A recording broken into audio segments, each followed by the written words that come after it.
ബാലൻ the ബോയിയുടെ മിടുക്ക് ആ സംവിധായകൻ്റെ മിടുക്ക് കൂടിയാണ്. ചിദംബരം എന്ന സംവിധായകനെ നമുക്കറിയാം. മഞ്ഞുമൽ ബോയ്സ് വളരെ വ്യത്യസ്തമായ തലത്തിലൂടെ എടുത്ത സിനിമ പോലെ തന്നെ ഈ സിനിമയിലെ ഒരു പ്രത്യേകത എന്ന് പറഞ്ഞു കഴിഞ്ഞാൽ വലിയ താരങ്ങളെ ഇല്ലാതാണ് അദ്ദേഹം സിനിമ ചെയ്യുന്നത്. വലിയ താരങ്ങളെ ഇല്ലാതെ എടുക്കുന്ന സിനിമ വലിയ വിജയത്തിലേക്ക് നീങ്ങുക എന്ന് പറയുമ്പോൾ ഒരു സംവിധായകൻ്റെ ഏറ്റവും മിടുക്ക് തന്നെയാണ്. അതിനെ മികച്ച രീതിയിലുള്ള ദൃശ്യ ആഖ്യാനവും കൂടെ അദ്ദേഹം നടത്തുന്നതായിട്ട് നമുക്ക് കാണാനായിട്ട് സാധിക്കുന്നു. അത് മഞ്ഞുമൽ ബോയ്സിലും നമ്മൾ വ്യക്തമായിട്ട് കണ്ടതാണ്.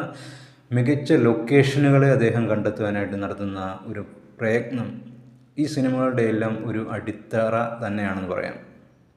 പ്രത്യേകിച്ച് ആ ബാലനായിട്ട് അഭിനയിച്ച ആ പയ്യൻ്റെ അഭിനയം, രണ്ടാമതായിട്ട് അതിൻ്റെ മുതിർന്നപ്പോഴുണ്ടായ അഭിനയം, അതുപോലെ തന്നെ ആ ബാലൻ്റെ അമ്മയുടെ അഭിനയമാണ് അതിൻ്റെ അകത്ത് എടുത്തു പറയേണ്ടതായിട്ടുള്ള അവസ്ഥ. ആ ലേഡി മികച്ച അഭിനയമാണ് അവിടെ കാഴ്ചവെച്ചിരിക്കുന്നത്. അതുപോലെ പ്രായമായ സ്ത്രീയെ അഭിനയിപ്പിക്കുവാൻ വേണ്ടി അവർ തയ്യാറെടുത്തിരിക്കുന്നു. അല്ലെങ്കിൽ സംഭാഷണത്തിലായാലും അവരുടെ ശരീര ലെവലിലായാലും ഭാഷയിലായാലും അഭിനയിപ്പിക്കാൻ വേണ്ടി സംവിധായകർ കുറച്ച് ബുദ്ധിമുട്ടിയതായിട്ട് തോന്നി.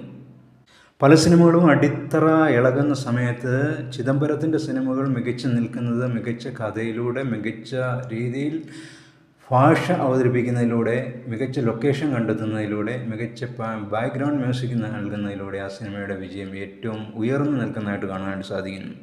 ഓരോ മനുഷ്യർ അനുഭവിക്കുന്ന സങ്കീർണമായ തലങ്ങൾ അത് വളരെ വ്യക്തമായിട്ട് നമുക്ക് മനസ്സിലാക്കാനായിട്ട് സാധിക്കുന്നു. അവരുടെ ജീവിത രീതിയിൽ അവരനുഭവിക്കുന്ന കഷ്ടപ്പാടുകൾ, അത് ചെറുപ്പക്കാർ, കുട്ടി, മുതിർന്നവർ, ആ പ്രായമായ തലം വരെ ഈ സിനിമയിൽ എടുത്ത് കാണിക്കുന്നു. അത് കാണുന്ന പ്രേക്ഷകരെ ആ സിനിമയിലേക്ക് അടുപ്പിക്കാനായിട്ട് ഏറ്റവും പ്രധാനപ്പെട്ട ഒരു ഘടകമായി തീരുന്നു. അവർക്കിടയിലേക്ക് ടൊവിനോയും കൂടെ കടന്നു വരുമ്പോൾ ആ സിനിമയുടെ തലം വേറൊരു രീതിയായിട്ട് മാറുകയാണ്. ടൊവിനോ ഇല്ലെങ്കിൽ തന്നെ ഈ സിനിമ മികച്ച വിജയത്തിലേക്ക് എത്തും. കാരണം ചിദംബരം എന്ന സംവിധായകൻ്റെ മിടുക്ക് അതാണ്. ബാലൻ ദ ബോയ് പ്രേക്ഷകർ സ്വീകരിച്ച സിനിമയാണ്, വിജയം കണ്ട സിനിമയുമാണ്.